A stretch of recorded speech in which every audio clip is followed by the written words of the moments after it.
இந்த ஊர்ல எல்லா வீடுமே குடிசை வீடா மட்டும்தான் இருக்கும். ஒரு மெத்த வீடு கூட இங்க உங்களால பார்க்கவே முடியாது. இந்த ஊர்ல யார் வீட்லயுமே கரண்ட் கிடையாது. அப்படியே லைட் வேணும்னாலும் சோலார் லைட் மட்டும்தான், அதுல லைட் மட்டும்தான் எரியும். இந்த ஊர்ல பாத்ரூமே கிடையாது. இந்த ஊர்ல இருக்கக்கூடிய எல்லாருமே தலப்பா கட்டி இருப்பாங்க. ஆம்பளைங்க எல்லாருமே தலப்பா கட்டுவாங்க. பெண்கள் எல்லாருமே முக்காடு போடுவாங்க. குறிப்பா பீடி, சிகரெட், தம்மு எதுவுமே இந்த ஊர்ல பிடிக்கவே மாட்டாங்க. இவங்களுக்குன்னு ஒரு தெய்வம் இருக்கு. அந்த தெய்வத்தை தூய தமிழ்ல வழிபடுவாங்க. எல்லாரும் கேளுங்க, தவநேரம் ஒருத்தரோடு ஒருத்தர் பேசாதங்கோ, மௌனமணி அடிக்கப் போகிறோம்.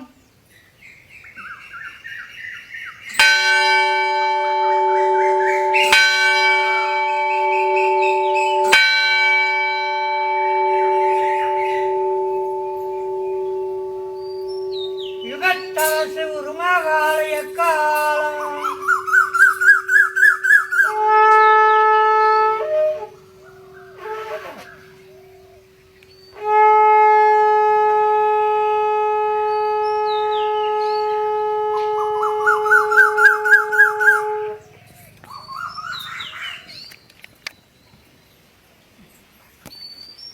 நம்மளால ஒரு நாள் கூட வாழ முடியாத வாழ்க்கையை இவங்க வாழ்றாங்க. இது எப்படி இந்த மக்களால முடியுது? இவங்க ஏன் இப்படி வாழ்றாங்க? எதுக்காக வாழ்றாங்க? இந்த ஊர்ல அப்படி என்னதான் இருக்கு? மக்கள் இப்படி மாற காரணம் என்ன? இவ்வளவு கேள்விக்கு யாராவது ஒருத்தங்க வெளியே சொல்லணும்ல. அதனால தான் இந்த ஊரை சேர்ந்த ஒரு நபர் நமக்கு பேட்டி கொடுக்குறாங்க. வாங்க அவங்கள்ட்ட கேட்டு நம்ம தெரிஞ்சுக்கலாம் ஃபுல்லாத்தையும். வணக்கம் ஐயா. வணக்கம். இப்போ நம்ம இருக்கிற இடத்தோட பேர் என்னங்க ஐயா? இந்த ஊரானது மெய்வெளிச்சாலை. எங்க என்ன இடத்துல இருக்கு? இந்த ஊரானது புதுக்கோட்டை மாவட்டம் அன்னவாசல் சரகம் கீழக்குறிச்சி கிராமத்துக்கு அருகில் மெய்வெளிச்சாலை என்ற ஊர் இங்க இருக்கு. சரிங்கய்யா. இப்போ இந்த ஊர்ல நான் வந்து பார்த்த வரைக்கும் பார்த்துட்டுனா எல்லா வீடுமே குடிசை வீடா இருக்கு. எல்லாருமே தலையில தலப்பா கட்டி போயிட்டு இருக்காங்க. இது ஏன் இந்த இந்த அளவுக்கு ஏன் ஒரு அதிசயமா இருக்கு இந்த ஊர் மட்டும்? இங்க இது வந்து என்னன்னா, மெய்வெளிச்சாலை என்பது ஒரு ஆன்மீக தலம். சரிங்கய்யா. மெய்வெளிச்சாலை, மெய் என்பது உண்மை, மெய் என்பது தேகம் அப்படின்னு சொல்லுவாங்க. இப்ப வழி என்பது தெரியும், பாதை. சாலை என்பது சா என்பது சாவு, லை என்பது ஜெயிப்பது, லைப்பது. அப்ப இந்த வழியில வந்தா சாவை ஜெயிப்பதற்கு உண்டான ஒரு பாதை, அதுதான் இந்த மெய்வெளிச்சாலை என்ற இந்த ஊர். இங்க 69 ஜாதி மக்கள் இங்க இருக்காங்க. இது வந்து ஒரு ஆன்மீக தலமா ஏற்படுத்தப்பட்டுள்ளது. இங்க வந்து பொன்னரங்க தேவாலயம் என்ற ஒரு ஆலயம் இருக்கு. அந்த ஆலயமும் கிடுகுல தான் அமையப்பட்டு ஆலயம் இருக்கு. இங்க இருந்து வாழக்கூடிய விடுதிகளும் பார்த்தீங்கன்னா குடிசையில தான் இருக்கும். இது ஒரு ஆசிரமம்ன்றனால ஒரு கட்டாய ஒரு எளிமைத்தனத்தோட இங்க எடுத்து வைக்கப்பட்டிருக்கு. இங்க வந்து கரண்ட் வசதி கிடையாது. இங்க நவீனமான உபகரணங்கள், டிவி, ஃப்ரிட்ஜு, வாஷிங் மிஷின் அதெல்லாம் இங்க பயன்படுத்துறது கிடையாது. இங்க எந்த விதமான ஒரு ஏற்றத்தாழ்வு இல்லாம இங்க ஒரு வணக்கத்துக்குரிய ஒரு எல்லையாக இந்த எல்லை இருக்கணுன்றதுக்காக இங்க விடுதிகள், அந்த ஆசிரமம் அமைப்புல எடுத்து வச்சிருக்காங்க. இதற்கு மேல நம்ம இங்க இருக்கக்கூடிய விடுதிகள் பார்த்தீங்கன்னா கூரையில மேய்ஞ்சிருப்பாங்க. செவரெல்லாம் பார்த்தீங்கன்னா ஒரு 4 அடி 5 அடி தான் இருக்கும். இப்போ எங்கேயாவது ஒரு எர்த்குவாக் பில்டிங் நடக்கிற இடத்துல எர்த்குவாக் வந்தா என்ன ஆகும்? பில்டிங்லாம் விழுந்தா நம்மளுக்கு சேதம் அதிகமா இருக்கும் இல்லையா? இங்க அந்த எர்த்குவாக்கே வந்தாலும் இங்க ஒரு பாதிப்பு வராது அப்படின்ற ஒரு அமைப்பால இது ஒரு பாதுகாக்கப்பட்ட ஒரு எல்லையாக இதை வடிவமைச்சிருக்காங்க. சரியா. அப்படி வடிவமைக்கிறதுக்கு என்ன காரணம்? அப்படி என்ன இங்க நடக்குது? அதாவது மனிதனா பிறந்தவங்க எல்லாரும் ஒரு நாள் வந்து இறக்க போறோம். இறப்புன்னு ஒண்ணு வந்து சந்திக்க போறோம். அந்த இறப்பு எப்பேற்பட்ட இறப்பு நீங்க வெளியில பாக்குறீங்க? இறந்தா என்ன நடக்குது? இறந்தா கை காலம் வெறிச்சிருது, அப்புறம் உடம்பு துர்நாற்றம் ஆயிடுது, அப்புறம் ஒரு மாதிரி ஆயிடுறாங்க, கண்ணுக்கு நல்லா மூடிடுறாங்க, அப்படியே உடம்பு ஒரு மாதிரி ஆயிடுது. இப்ப இறந்தா முதல்ல வந்து தீட்டு வெளியேறிடுது இல்லையா? ஆமா. அடுத்து நாற்றம் எடுக்க ஆரம்பிச்சிரும். உடம்பு வந்து கணம் கட்டி ஏறிடும். முகத்துல வந்து கோரம் வரும், வெறப்பாயிடும். ஆமா இல்லைங்களா? மண்ணுல போட்டா மண்ணு தின்னுடும், உடம்பு சூடு போயிடும். இது மாதிரி ஒரு 10 அடையாளம் சாவுக்கு இருக்கு. இப்ப இதுதான் நம்ம உலகத்துல நடக்குது. இந்த நிலையை அடைய மனிதன் வரல. மனிதனுக்கு வந்து சாவாமை, இரவாமை அந்த மரணமிலா பெருவாழ்வை பெறதான் மனிதன் வந்தான். ஆஹா. இப்ப இங்க என்ன நிலை நடக்குதுன்னா, எங்க தெய்வம் அவருடைய தபோபலத்தினால இங்க அடக்கம் கிடைக்குது. அடக்கம், அதுதான் திருவள்ளுவர் நாயனார் வந்து அடக்கம் அமரரில் உய்க்கும், அடங்காமை ஆறில் உய்த்து விடும் அப்படின்றாங்க. இந்த அடக்கம் நிலையில என்ன அப்படின்னா, இங்க வந்து அடக்கமானவங்களுக்கு தேகம் வந்து சூடு இருக்கும். சூடு இருக்குமா? சூடு இருக்கும். இப்ப உடம்புல நம்மளுக்கு ஒரு டெம்பரேச்சர் சூடு இருக்கு இல்லையா, இந்த சூடு இருக்கும், வேர்க்கும், நாட்டம் எடுக்காது, அவங்களுடைய விரைக்காது, தோளும் எவ்வளவு நாள் வெளியில வச்சிருந்தாலும் வாடடிக்காது. ஆலயத்திலிருந்து அடக்கமானவங்களுக்கு காஷாய தீர்த்தம் கொடுப்பாங்க. அது தொண்டைக்குள்ள அவங்க இறங்கும், அப்படி உள்ள இறங்கும். அவங்கள மண்மறைவு பண்ணாலும் மண்ணு வந்து தீண்டாது. மண்ணு தீண்டாது. உடம்பு அப்படியே இருக்கும்.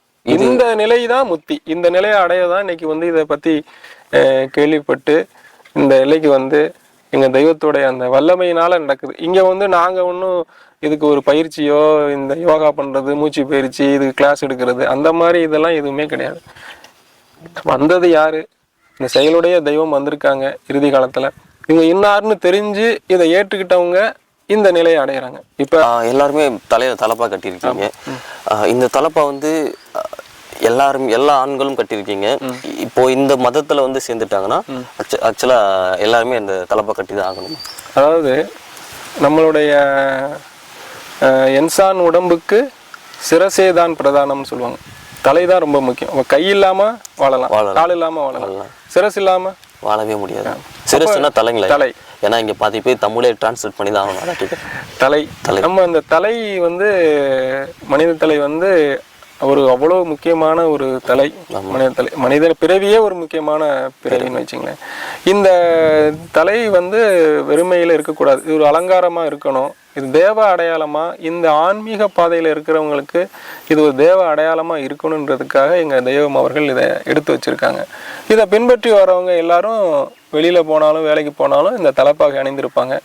அணிந்திருக்கும் போது பாக்குறவங்க, என்ன நீங்க புதுசா தலப்பா கட்டியிருக்கீங்களே, என்ன எதுவும் கோயில் போறீங்களா என்னன்னு. அப்ப இது மாதிரி கேட்கும்போது அவங்க ஆர்வமா கேட்டாங்கன்னா நாங்க இதை சொல்லுவோம். அவங்க அதை விருப்பப்பட்டு வர்றவங்க வராங்க. புரியுதுங்க. இங்க வந்து பாத்தீங்கன்னா சுத்தமா இருக்கும்.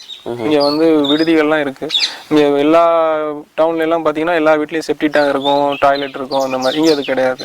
இது ஃபுல்லா சுத்தமா இருக்கணும்ன்றதுக்காக இப்ப டாய்லெட்டு இதுக்கெல்லாம் நாங்க வெளியில வந்து வளாகம் கட்டி வச்சிருக்கோம். அங்கதான் போய் ஆகணும். இங்க வந்து எல்லாமே சுத்தமா இருக்கும். இந்த எல்லை அசுத்தமே இந்த எல்லையில கிடையாது. அதே மாதிரி பீடி சிகரெட் குடிக்க மாட்டாங்க, சாராய வஸ்துக்கள், போதை வஸ்துக்கள் இங்க பயன்படுத்த மாட்டாங்க. அது அந்த மாதிரி ஒரு ஆசிரமா தெய்வீக எல்லையா இருக்கணுன்றதுக்காக இது மாதிரி ஏற்படுத்தப்பட்டு இருக்கு. நம்ம மதத்துல திருமணம் எப்படி நடக்கும்?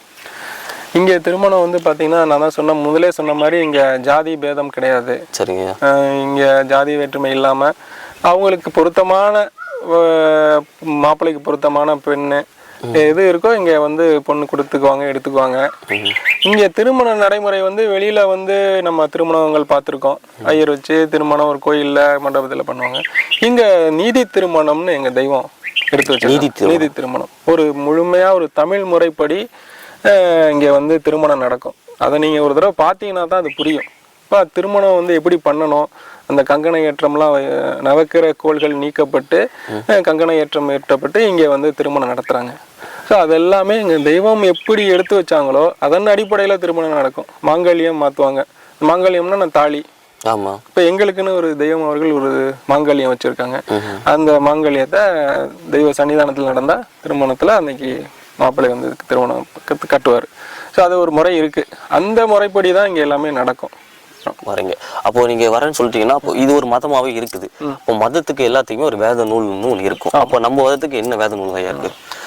எங்க தெய்வம் அவர்கள் தமிழ் மொழியில் விடுபட்ட ஒரு 33 எழுத்துக்களை சேர்த்து தமிழுக்கு செழிப்பம் தர அளவுக்கு அந்த விடுபட்ட நூல்கள், அந்த எழுத்துக்கள் எல்லாம் சேர்த்து அவங்க ஞான நூல்கள், வேத நூல்கள் வந்து இறக்கி வச்சிருக்காங்க.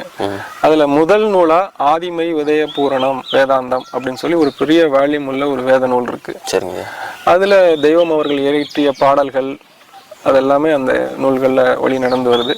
அடுத்து யமபடர் அடிபடு கோடாயுதக்கூர், திருமைஞான குரல், அடுத்து ஆதிமான்யம். இது மாதிரி 4 வேத நூல்கள் வந்து எங்க தெய்வம் அவர்கள் எங்களுக்காக எங்களுக்காக இந்த பின்பற்றி வரவங்களுக்காக இதை இறக்கி வச்சிருக்காங்க.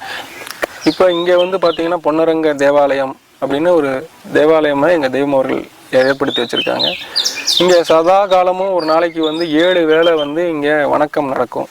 காலையில் 4 மணிக்கு துந்துமி வணக்கம், அடுத்து 7 மணிக்கு சங்கல்பம், 11:30க்கு வந்து உருமகால தவ நேரம், மாலையில் 6 மணிக்கு ஒரு வணக்கம், 9 மணிக்கு ஒரு வணக்கம், 12 மணிக்கு 1, 1:30க்கு 1, அடுத்து 3 மணி, இது மாதிரி வணக்கம் வந்து நடந்துகிட்டே இருக்கும்.